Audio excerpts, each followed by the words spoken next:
खरं म्हणजे हा पेरोलवर बाहेर होता. पेरोलवर बाहेर असताना त्याला पार्टी देखील करता येत नाही. त्याच्यामुळे त्यांनी पार्टी करायची आणि कोणीतरी जाऊन त्या पार्टीत नाचायचं, हे अतिशय गंभीर आहे.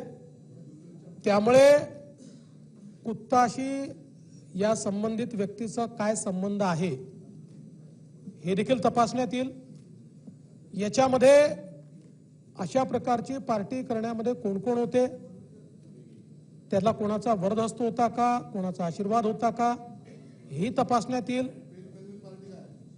आणि अशा प्रकारे पार्टीपेक्षा महत्वाचं आहे की काय संकेत जातो. अशा प्रकारचे बॉम्बस्फोटातले आरोपी यांच्यासोबत जर कोणी पार्टी करत असेल तर याचा अर्थ संवेदना मेल्या आहेत, अशा प्रकारचा हा विषय या ठिकाणी आहे.